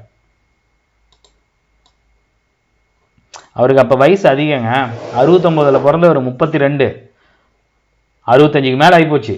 சரிங்களா? இவரோட உண்ணாவிரதம் வந்து பாத்தீங்கன்னா மிகப்பெரிய அளவில் போகுது. அதாவது எப்படி சொல்றது, அவரு செத்து போயிடுவாரோ அப்படிங்கிற கவலை வருது. இதனால என்ன பண்றாங்கன்னா காங்கிரஸ் தலைவர்கள் அம்பேத்கர்கிட்ட சமாதானம் பேச ஆரம்பிக்கிறாங்க. மதன் மோகன் மாளவியா, ராஜேந்திர பிரசாத், நிறைய பேர் போய் இப்போ அம்பேத்கர்கிட்டையும், எம்சி ராஜா, மயிலை சின்னத்தம்பி ராஜா, அப்புறம் வந்து பார்த்தீங்கன்னா இரட்டைமலை சீனிவாசன், இந்த மாதிரி ஒடுக்கப்பட்ட மற்ற தலைவர்கிட்ட வந்து பார்த்தீங்கன்னா பேச்சுவார்த்தை நடத்துகிறாங்க. பாருங்க, ஒத்துக்குங்க, நீங்கள் புடிவாதமானா அவரும் புடிவாதமாக உண்ணாவிரதம் இருக்கிறாரு, வயசானாலே இறந்துட்டாருன்னா பெரிய பிரச்சனை ஆகிடும் அப்படின்னு சொல்லிட்டு வேற வழியே இல்லாமல் காந்தியடியில் இறந்துடுவாரோ அப்படிங்கிற வழி இறந்துடுவாரோ அப்படிங்கிறதுக்கோசரம் இங்கே பாருங்கள், ராஜேந்திர பிரசாத் இது, நேரு இருக்கார், அம்பேத்கர் இருக்கார். ஸோ பூனா ஒப்பந்தம் ஒன்று எட்டப்படுது. ஸோ காந்தியடிகளுக்கும் அம்பேத்கருக்கும் இடையில் ஏற்படுத்தப்பட்டது தான் பூனா ஒப்பந்தம். அது எப்போன்னு வந்து பார்த்தீங்கன்னா செப்டம்பர் 24, 20 அனௌன்ஸ் பண்ணுறாரு, 24 ஆகிப்போச்சு, 4 நாள் ஆகிப்போச்சு.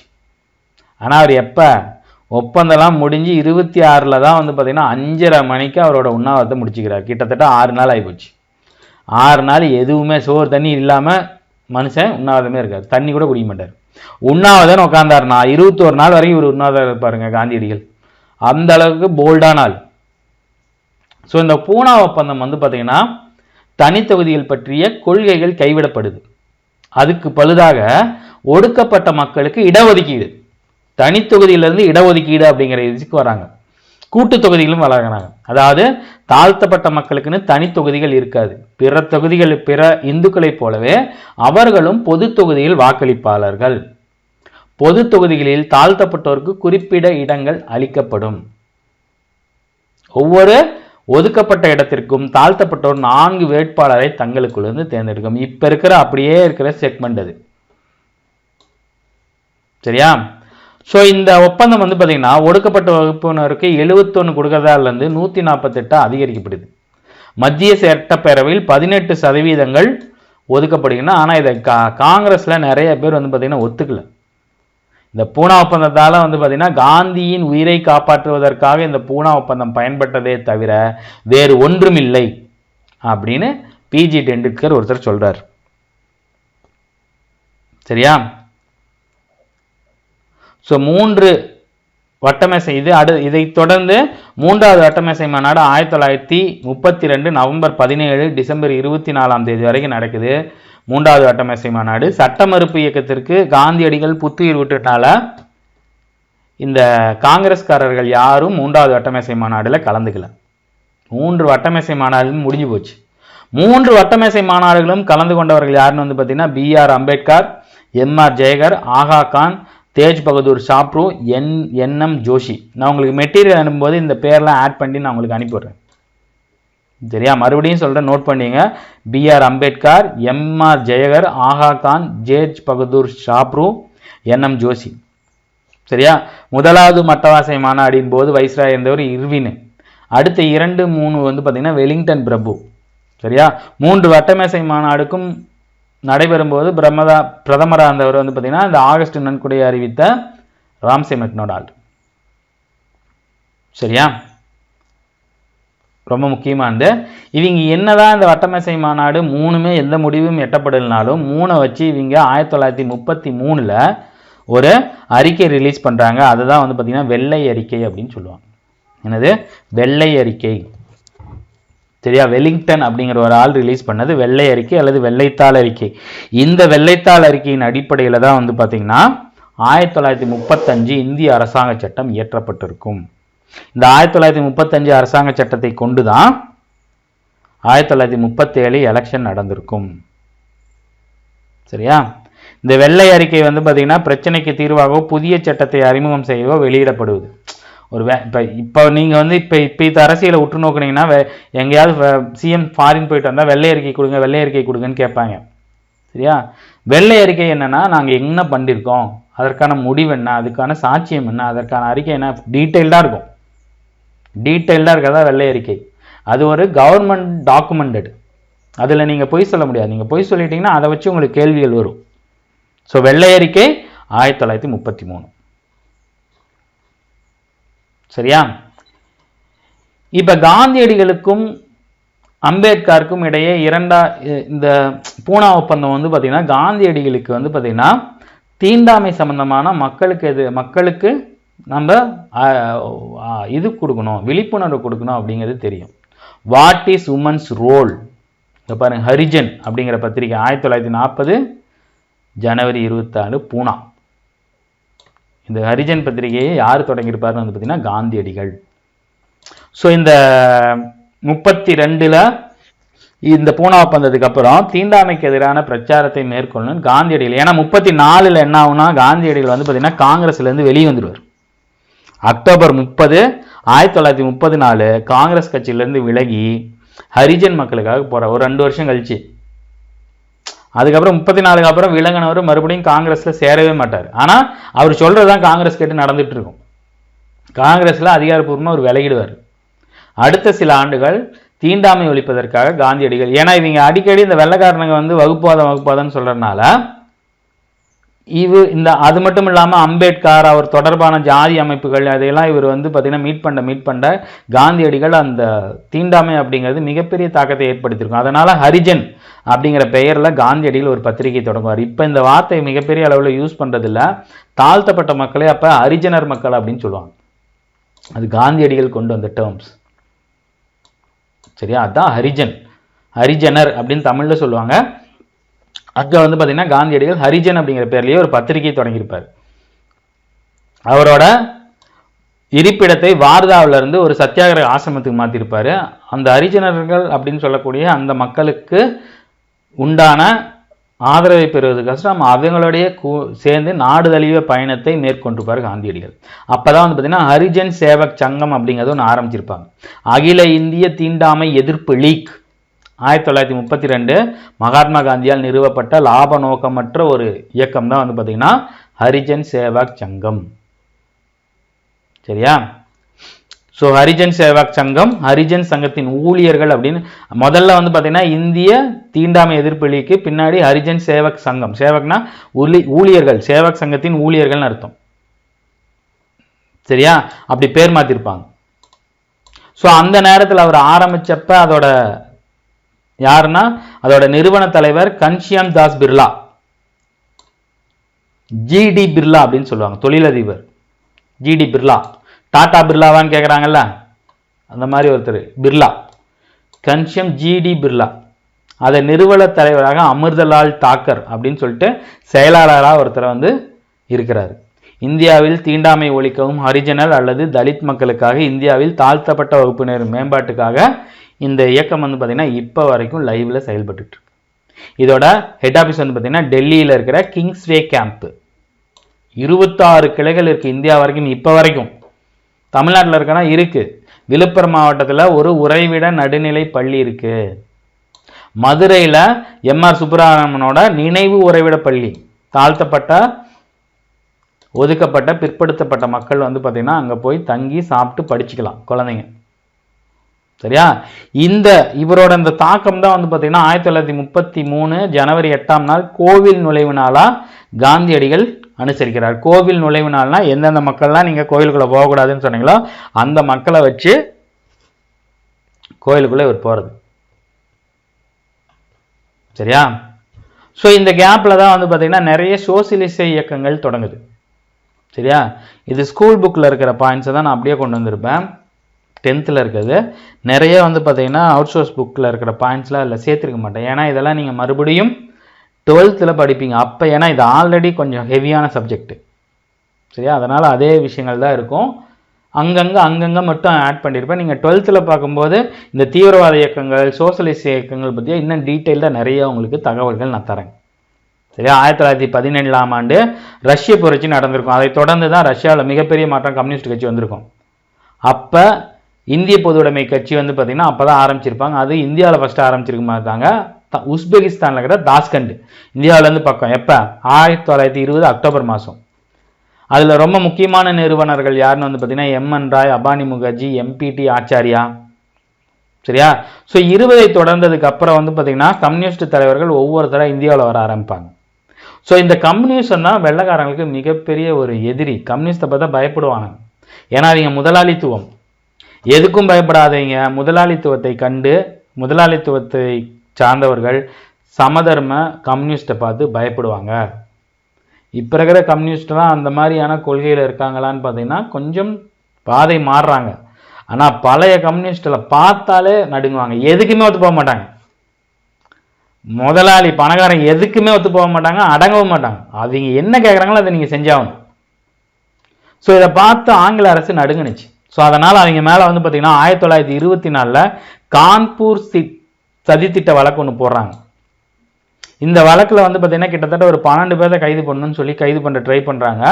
அதில் நிறைய பேர் இப்போ சிங்காரவேலர் இருப்பார், முசாஃபர் அகமது இருப்பார், எம்என் ராய் இருப்பார், எஸ்ஏ டாங்கே இருப்பாங்க. எம்என் ராய் வெளியே இருப்பார். சிங்காரவேலருக்கு உடம்பு சரியில்லாமல் போயிடும். நளினி குப்தா இந்த மாதிரி நிறைய பேர்த்த மட்டும் சில பேர்த்த மட்டும் கைது பண்ணுவாங்க. 4 பேர்த்த மட்டும் கைது பண்ணுவாங்க. அவங்க மேலே போடப்பட்ட வழக்கு தான் வந்து பார்த்தீங்கன்னா கான்பூர் சதித்திட்ட வழக்கு. கிட்டத்தட்ட 1/2 டஜனுக்கும் அதிகமான வழக்குகள் கம்யூனிஸ்ட் மேலே போடப்படும். சரியா? அதில் ரொம்ப பிரசித்தி பெற்றது கான்பூர் சதித்திட்ட வழக்கு, மீரட் சதி வழக்கு. சரிங்களா? அதெல்லாம் நீங்கள் 12th படிக்கும்போது நம்ம டீட்டெயில்டாக படிக்கலாம். அதை பற்றி நான் எக்ஸ்ட்ரா பாயிண்ட்ஸ் நம்ம அங்கே படிக்கும்போது உங்களுக்கு நான் நிறைய தரேன். சரியா? ஸோ இந்தியாவில் பொதுவுடைமை கட்சி நிறுவிட்டாங்க. அதாவது இந்திய மக்கள் 1920 உஸ்பெகிஸ்தானில் தான் நிறுவியிருக்காங்க, இந்தியாவில் நிறுவலை. ஸோ இந்தியாவிலேயும் தங்கள் கருத்துக்களை பரப்பவும் ஆங்கில ஆட்சியின் உண்மையான முகத்தை எடுத்து காட்டவும் பொதுவுடைமைவாதிகள் இதை ஒரு மேடையாக எதை பயன்படுத்திட்டாங்க, இந்த கான்பூர் சதித்திட்ட வழக்கை ஒரு பயன்படுத்திட்டாங்க. அதைத் தொடர்ந்து 1925 கான்பூரில் முறைப்படி அகில இந்திய பொதுவுடைமை மாநாடு நடைபெறுது. அதில் தான் வந்து பார்த்தீங்கன்னா பொதுவுடைமை கட்சி நிறுவுறாங்க. 20 நிறுவந்த இங்கே கிட்டத்தட்ட லான்ச் பண்ணுறாங்க. All India communist conference. இந்த கான்ஃபரன்ஸோட தலைமை உரையை இயற்றியவர் யாருன்னு வந்து பார்த்தீங்கன்னா இவர் தான் இந்தியாவின் முதல் பொதுவுடைமைவாதி சிங்காரவேலர். இவர் தான் மே தினத்தை இந்தியாவில் முதல்ல 1923 மே 1 கொண்டாடினார். இவரை கொண்டாடத்தோட தான் இந்தியா முழுவதும் கொண்டாடப்பட்டு உலகம் முழுவதும் மே 1 இப்போ லீவு. மிகப்பெரிய ஆளுங்க. சென்னை மக்களில் நிறைய இடங்களில், வட சென்னையில் இவருக்கான கிளப்ஸ்லாம் இருக்கும், நிறைய இடங்களில் இவருக்கான இது இருக்கும். Number 1 communist. சரியா? ஸோ அதைத் தொடர்ந்து அகில இந்திய தொழிலாளர் மற்றும் விவசாயிகள் கட்சி 1928 AITUC அப்படின்னு சொல்லுவாங்க, 1928 நிறுவுறாங்க. இங்க பாருங்க, 1917 ரஷ்ய புரட்சி, 20 இந்திய கம்யூனிஸ்ட் கட்சி CPI. சரியா? கம்யூனிஸ்ட் பார்ட்டி ஆஃப் இந்தியா எங்க? உஸ்பெகிஸ்தானில். அகில இந்திய மாநாடு 25, 28 AITUC. சரியா? ஸோ இதை தொடர்ந்து நிறைய புரட்சிகர நடவடிக்கைகளும் நடக்குது. சரியா? புரட்சிகர நடவடிக்கைகளும் ஸ்கூல் புக்கில் வந்து பார்த்தீங்கன்னா ஒரு 3-4 இது கொடுத்துருப்பாங்க. அதில் ரொம்ப முக்கியமானது வந்து பார்த்தீங்கன்னா கக்கோரி சதித்திட்ட வழக்கு, ஒத்துழையாமைக்கு. இதெல்லாம் வந்து பார்த்தீங்கன்னா எந்த கேப்பில் நடக்கும் அப்படின்னா இந்த 22 சௌரி சௌரா சம்பவத்துக்கு அப்புறம் 22 to இந்த 30 இருக்கு இல்லையா, இந்த வட்டமேசை மாநாடு, இந்த சத்தியாகிரகம், உப்பு சத்தியாகிரகம். ஏன்னா 22 அந்த ஒத்துழையாமை இயக்கத்தில் போன அந்த ஃப்ளோ வந்து பார்த்தீங்கன்னா மறுபடியும் ஒரு 8-9 வருஷம் கழிச்சு தான் கிடைக்கும். அந்த 8 வருஷ கேப்பில் வந்து பார்த்தீங்கன்னா என்ன பண்ணுறதுன்னு தெரியாத குழப்பத்தில் இருந்த நிறைய இளைஞர்கள் வந்து பார்த்தீங்கன்னா வன்முறை நிகழ்ச்சியை கையில் எடுப்பாங்க.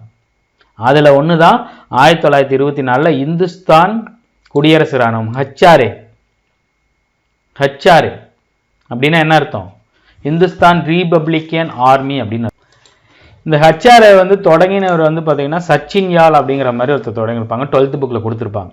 சரிங்களா? அதற்கப்புறம் இந்த HRA இராணுவத்தை தான் பெயர் மாற்ற பண்ணி பகத்சிங்கை அவரோட குரூப்ஸ் எல்லாம் வந்து பார்த்தீங்கன்னா மாற்றிருக்கோம். நான் வந்து பார்த்தீங்கன்னா உங்களுக்கு எக்ஸாம் பக்கமாக வரும்போது நிறைய நாள் இருக்குது, நான் ஒவ்வொரு தலைவர்கள் பற்றி அப்பப்போ ஒரு வீடியோ தரேன். இல்லை பகத்சிங்கை பற்றி ஆல்ரெடி நான் வீடியோ கொடுத்துருப்பேன், அதில் எல்லாம் தெளிவாக இருக்கும், நிறைய பாயிண்ட்ஸ் இருக்கும். சரிங்களா? அவுட் சோர்ஸ் பாயிண்ட்ஸ் நிறைய இருக்கும். சரியா? இதில் ரொம்ப முக்கியமான ஒரு புரட்சிகர நடவடிக்கை வந்து பார்த்தீங்கன்னா 1925 அக்டோபர் மாதம் நடந்த கக்கோரி சதித்திட்ட வழக்கு. சரியா? ராம் பிரசாத் பிஸ்மால், அஸ்பகுல்லா கான், ராஜேந்திர லகரி மற்றும் இன்னும் சிலர் லக்னோ பக்கத்தில் யூபி இருக்குல்ல, லக்னோவில் கக்கோரி அப்படிங்கிற கிராமத்தில் அரசு பணத்தை கொண்டு சென்ற ஒரு ரயில் வண்டியை நிறுத்தி எரிச்சு கொள்ளையடிப்பாங்க.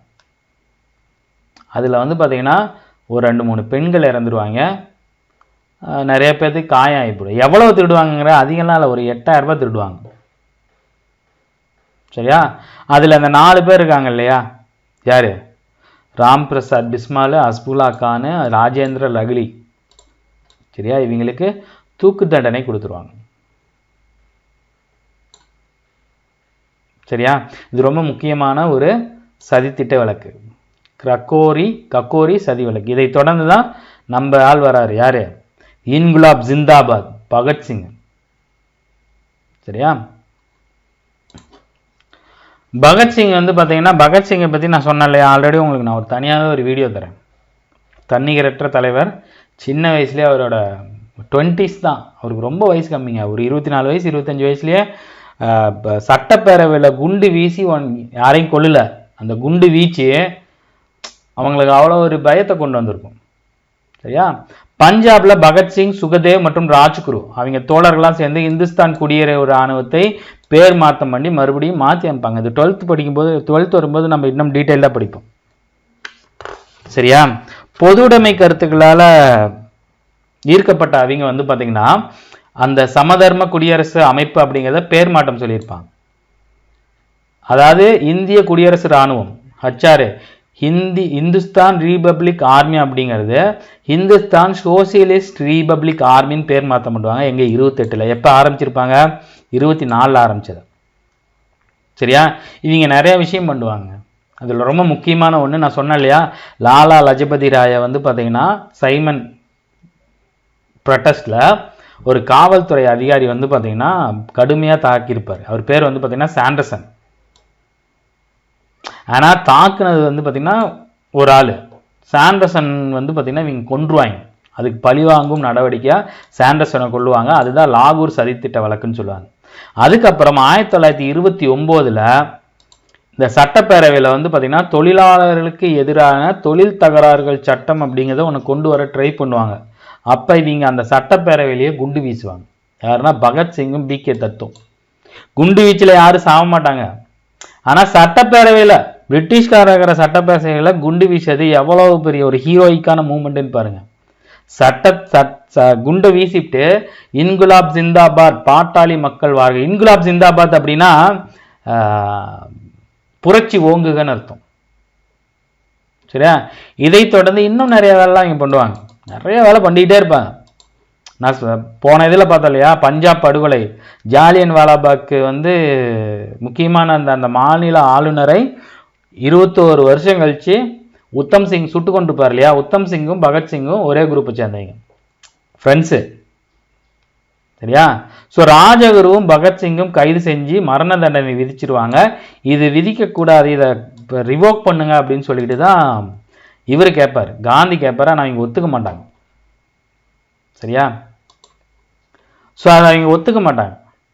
கடைசியாக அவங்கள வந்து பார்த்தீங்கன்னா சொன்ன ஒரு நாளைக்கு முன்னாடியே ஜெயிலில் போட்டுருவாங்க. இங்கே தூக்கில் போட்டுருவாங்க. சொன்ன டேட்டு ஒன்று, ஆனால் அதுக்கு ஒரு நாளைக்கு முன்னாடியே தூக்கில் போட்டுருவாங்க. அதை வந்து பார்த்தீங்கன்னா ரெஃப்ரெஷன் பண்ணுற மாதிரி தான் மறைந்த இயக்குனர் இவர் ஒருத்தர் இருப்பார், பேராண்மை இயக்குனர் நல்ல இயக்குனருங்க. பேராண்மை அப்படிங்கிற ஒரு படம், பேராண்மை இயற்கை அப்படிங்கிற ஒரு படத்தை டைரக்ட் பண்ணவர் வந்து பார்த்தீங்கன்னா ஆர்யா ஷாம் வச்சு ஒரு படம் டைரக்ட் பண்ணியிருப்பார். அந்த படத்தோட பேர் எனக்கு மறந்து போச்சு. அதில் கிட்டத்தட்ட பகத்சிங்கோட கேரக்டர் தான் ஆர்யா எடுத்திருப்பார். ஆனால் அந்த படம் பெரிய அளவில் ஹிட் ஆகலை. ஆர்யா, ஷாமு, அப்புறம் வந்து விஜய் சேதுபதி நடிச்சிருப்பாங்க. ரொம்ப முக்கியமான படம். ஆனால் அந்த படத்தில் சொல்ல வந்த கருத்து புரியாமல் போச்சு. அது கிட்டத்தட்ட பகத்சிங்கோட ஒரு கதை தான். சரியா? ஏன்னா புரட்சி வெடிக்குங்கிறது தெரியும். சொன்ன டேட்டில் போட்டால் புரட்சி வெடிக்கும்னு தெரிஞ்சு ஒரு நாளைக்கு முன்னாடியே அதில் தூக்கில் போட்டுருவாங்க. சரியா? அது தனி ஒரு ட்ராக்கு. ஆனால் இந்த பகத்சிங் அவரோட சகோதரர்கள் எல்லாருமே இந்தியா முழுவதும் பல்வேறு இளைஞர்களின் கவனத்தை ஈர்த்து நேதாஜி சுபாஷ் சந்திர போஸோட போகிறதுக்கான தூண்டுகோலாக இருந்துச்சு. சுதந்திரத்தை நோக்கி அவங்க போக ஆரம்பித்தாங்க. சரிங்களா? நம்ம இந்த புரட்சிகர இயக்கம் அப்படின்னு வரும்போது இன்னொருத்தர் பேரையும் நாம் நினைவு கொள்ளணும். அவர் தான் சூர்யா சென், ஒரு வாதியாருங்க, ஸ்கூல் வாதியார். ஆனால் புரட்சிகர இயக்கத்தில் சேர்ந்து 1930 ஏப்ரலில் சிட்டகாங் ஆயுத கிடங்கு. சிட்டகாங்னா அந்த வடகிழக்கு மாகாணங்கள், அசாம் பக்கம். சரியா? அங்கே இருக்கிற ஒரு ஆயுத கிடங்கை கைப்பற்றி ஒரு புரட்சிகர இதை நிறுவியிருக்காங்க. இவர் தான் இவரை டக்குன்னு பிடிக்க முடியல, கொரில்லா முறை தான். இவங்க கல்பனா தத்துன்னு ஒருத்தவங்க இருப்பாங்க. அதெல்லாம் நம்ம 12th டீட்டெயிலாக படிப்போம். உங்களுக்கு நிறைய சோர்ஸ் அதை நான் கொண்டு வரேன். சரி, ஆல்ரெடி அதிகமாக இருக்குது. சரியா? அடுத்த ஒரு 3 வருஷம், 30லேருந்து 3 வருஷம் வெள்ளக்காரங்கனில் விரல விட்டு ஆட்டினாப்புல சூர்யா சென். அங்கங்கே தாக்குறது, அங்கங்கே கொண்டுட்டு போகிறது. வெள்ளைக்காரனை தான்.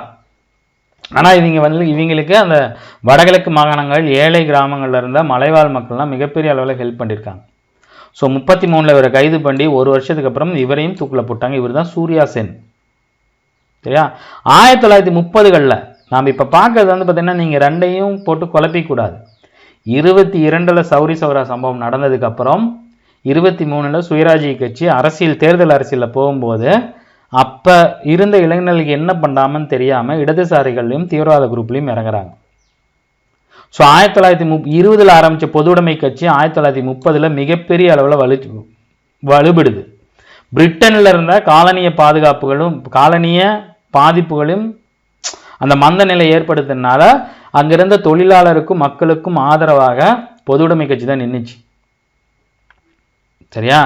மந்த நிலை இருக்கு 30ல் வேளாண்கள் பொருட்கள் சதவீதம் வீழ்ச்சி ஆகுது. அவங்களோட அந்த லாப சதவீதம் வீழ்ச்சி ஆகுது. வருவாய் வந்து பார்த்தீங்கன்னா இந்த கேப்பில் 2 மடங்காக அதிகரிக்கிறாங்க. அதாவது வரியை 2% போடுறாங்க. இங்கே வரலன்ட்டு மக்களால் கட்ட முடியாது. பணம் திரும்ப பெறாங்க. வளர்ச்சி பணிகள்லாம் வந்து பார்த்திங்கன்னா நிறுத்தப்படுது. தொழிலாளர் எண்ணிக்கை குறைக்கிறாங்க. ஊதிய குறைபாடு, பல்வேறு நிகழ்ச்சிகள் நடக்குது. அந்த எல்லா நிகழ்ச்சிக்கும் சப்போர்ட்டாக வந்து போராடுறது எதுன்னு வந்து பார்த்திங்கன்னா இந்த இதுதான் பொதுவுடைமை கட்சி தான்.